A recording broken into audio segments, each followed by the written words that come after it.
بسم اللہ الرحمن الرحیم۔ شروع اللہ کے نام سے جو بڑا ہی مہربان نہایت رحم کرنے والا ہے۔ اللہم صلی علی سیدنا و مولانا محمد و آلہ و عطرتہ بعدد کل معلوم لک۔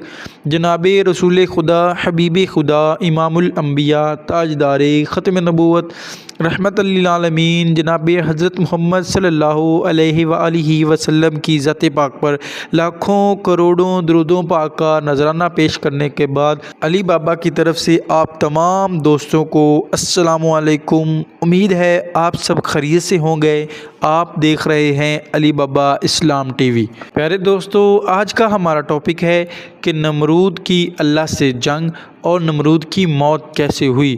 تو جناب، ٹاپک شروع کرنے سے پہلے آپ تمام دوستوں سے گزارش ہے کہ ہمارے اس چینل کو لائک اور سبسکرائب کر دیں۔ لائک اور سبسکرائب کرنے سے آپ تمام دوستوں کی طرف سے ہماری حوصلہ افزائی ہو جاتی ہے۔ تو پیارے ناظرین، ہم بات کرتے ہیں اپنے ٹاپک کی۔ تو جب حضرت ابراہیم علیہ السلام کا نمرود بادشاہ سے مکالمہ ہوا، مکالمے میں کیا تھا کہ جب حضرت ابراہیم علیہ السلام کو اللہ تعالیٰ نے قوم کی سازش سے بچا لیا تو نمرود بادشاہ کو اس بارے میں بڑی ہی تشویش ہوئی۔ اس نے سوچا اگر ابراہیم علیہ السلام کی دعوت و تبلیغ اسی طرح جاری رہی تو یہ لوگ میری ربوبیت اور بادشاہ سے متنفر کر دے گا، جس نے میری حکومت چلی جائے گی۔ لہٰذا اس نے سمجھانے کے لیے حضرت ابراہیم علیہ السلام کو اپنے دربار میں بلا لیا اور آپ علیہ السلام سے عقیدہ کے بارے میں چند سوالات کیے۔ آپ علیہ السلام نے باپ دادا کے دین کی مخالفت کیوں کر رہے ہیں اور مجھے رب ماننے سے انکار کیوں کر رہے ہو؟ اگر میرے علاوہ آپ علیہ السلام کا کوئی رب ہے تو اس کی پہچان کراؤ مجھے۔ آپ علیہ السلام نے نمرود کو اللہ رب العزت کی پہچان کروائی۔ اس میں فرمان الہی ہے، سورۃ البقرہ آیت نمبر 258 میں ہے کہ آپ نے اس شخص نمرود کے معاملے پر غور نہیں کیا جس نے ابراہیم علیہ السلام سے اس کے رب کے بارے میں جھگڑا کیا جبکہ اللہ نے اسے حکومت دے رکھی تھی۔ جب ابراہیم نے کہا میرا رب تو وہ ہے جو زندگی اور موت دیتا ہے، تو اس نے کہا میں بھی زندہ کرتا ہوں اور مارتا ہوں۔ ابراہیم علیہ السلام نے کہا کہ اللہ سورج کو مشرق سے نکالتا ہے تو اسے مغرب سے نکال کر دکھا۔ یہ بات سن کر وہ کافر لاجواب ہو گیا اور اللہ ظالموں کو ہدایت نہیں دیتا۔ اور جناب میں اس کی تفسیر ہے کہ نمرود کے سامنے ایسے دو آدمی کو پیش کیا گیا جن کے لیے سزائے موت کا فیصلہ ہو چکا تھا۔ نمرود نے ان میں سے ایک کو قتل کرنے کا حکم دیا اور دوسرے کو معاف کر دیا۔ اس نے اسی طرح یہ دھوکہ دینے کی کوشش کی کہ اس نے ایک کو موت دی ہے اور دوسرے کو زندگی۔ نمرود کا یہ عمل حضرت ابراہیم علیہ السلام کی دلیل کا جواب نہیں بلکہ ایک فضول امر تھا۔ حضرت ابراہیم علیہ السلام نے یہ محسوس کیا کہ اسی طرح یہ عوام کی آنکھوں میں دھول جھونکے گا، تو آپ علیہ السلام نے اور ایک دلیل پیش کری۔ کہا کہ میرا رب تو سورج کو مشرق کی طرف سے نکالتا ہے، اگر تو رب ہے تو اس کو مغرب کی طرف نکال کے دکھا۔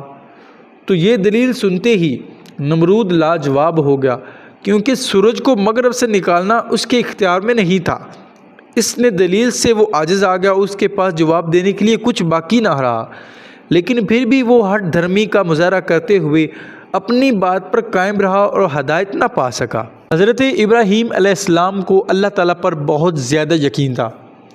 روایات میں ہے کہ حضرت زید بن اسلم رحمۃ اللہ علیہ فرماتے ہیں کہ کھانے پینے کی اشیاء کا انتظام نمرود نے اپنے پاس رکھا تھا اور لوگوں میں تقسیم بھی خود کیا کرتا تھا۔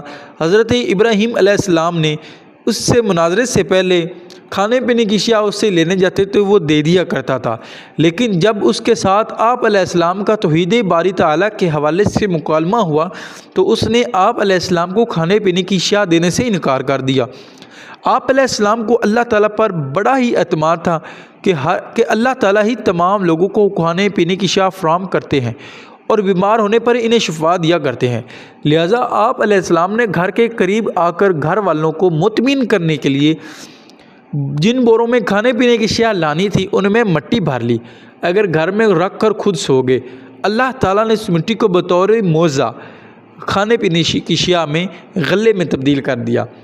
آپ علیہ السلام کی زوجہ محترمہ حضرت سارہ علیہ السلام جیسے ہی ان بوروں کے پاس گئی انہیں عمدہ قسم کے غلے سے بھرے ہوئے پایا۔ انہوں نے وہاں سے غلے کو لے کر کھانا تیار کیا۔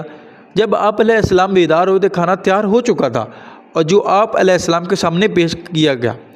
آپ علیہ السلام نے جب سارہ سے پوچھا کہ یہ کھانا کہاں سے آیا ہے، حضرت سارہ علیہ السلام نے جواب دیا جو غلہ آپ لائے ہیں میں نے اسی سے ہی کھانا تیار کیا ہے۔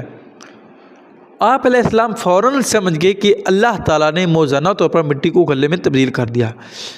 تو فرمان الہی ہے کہ اور وہی اللہ ہے جو مجھے کھلاتا ہے اور پلاتا ہے، اور جب میں بیمار پڑتا ہوں تو وہی اللہ مجھے شفا دیتا ہے، اور وہی اللہ مجھے موت دے گا پھر دوبارہ زندہ کرے گا۔ اب بات آ چکی ہے کہ نمرود بادشاہ کا انجام کیا ہوا۔ نمرود ایک ظالم، جابر اور متکبر بادشاہ تھا جس نے اللہ تعالیٰ کا بندہ بننے کی بجائے اپنے آپ کو رب کہلوانا شروع کر دیا۔ اللہ عز و جل نے حضرت ابراہیم علیہ السلام کے ذریعے اسے فرما بردار بندہ بن کر صرف اللہ تعالیٰ کی عبادت کرنے کی رغبت دلائی، مگر اپنی بادشاہی اور دولت کے گھمنڈ میں اس نے حضرت ابراہیم علیہ السلام کی مخلصانہ دعوت کو رد کر دیا۔ حضرت زید بن اسلم رحمۃ اللہ علیہ فرماتے ہیں جب نمرود بادشاہ کی نافرمانیاں حد سے بڑھ گئیں تو اللہ تعالیٰ نے اس کے پاس اپنا ایک فرشتہ بھیجا جس نے اسے اللہ پر ایمان لانے کو کہا، لیکن اس نے انکار کر دیا۔ 3 بار فرشتے نے یہی دعوت پیش کی، تینوں بار نمرود نے انکار کیا اور کہنے لگا تم اپنے لشکر لے آؤ اور میں اپنے لشکر لے آتا ہوں، ہم جنگ کر لیتے ہیں، جو جیتا وہی رب، وہی سچا، وہی پاور والا۔ چنانچہ دوسرے دن نمرود نے سورج طلوع ہونے کے وقت اپنی فوجوں کو جمع کر لیا تو اللہ تعالیٰ نے بڑی تعداد میں مچھروں کی فوج کو بھیج دیا جنہوں نے نمرود کے فوجیوں کو اس طرح کاٹا کہ ان کے جسم صرف ہڈیاں رہ گئی، سارا گوشت نوچ لیا۔ ایک مچھر نمرود بادشاہ کے ناک میں گھس گیا جو اسے بار بار کاٹتا رہا۔ اللہ تعالیٰ نے اس مچھر کے ذریعے سے کافی عرصے تک عذاب میں مبتلا رکھا۔ جب اس کے سر پر کچھ مارا جاتا تو بادشاہ کو کچھ سکون ملتا، جب مارنا چھوڑ دیا جاتا تو مچھر پھر کاٹنے لگتا۔ آخرکار وہ اللہ تعالیٰ کے حکم سے اسی مچھر کے کاٹنے سے ہلاک ہو گیا۔ تو دوستو یہ نمرود بادشاہ جو ایک ظالم، جبر اور متکبر بادشاہ تھا، اس کا انجام کیسا ہوا؟ جو اپنے آپ کو رب کہلواتا تھا وہ ایک مچھر کے کاٹنے کی وجہ سے مرا۔ اور اللہ تعالیٰ سے دعا ہے کہ ہم سب کو ہدایت دے اور 5 وقت کی نماز پڑھنے کی توفیق دے اور اپنے حبیب حضرت محمد صلی اللہ علیہ وآلہ وسلم سے محبت کرنے کی توفیق دے اور آپ کی اہل بیت سے بھی محبت کرنے کی توفیق دے۔ آمین ثم آمین۔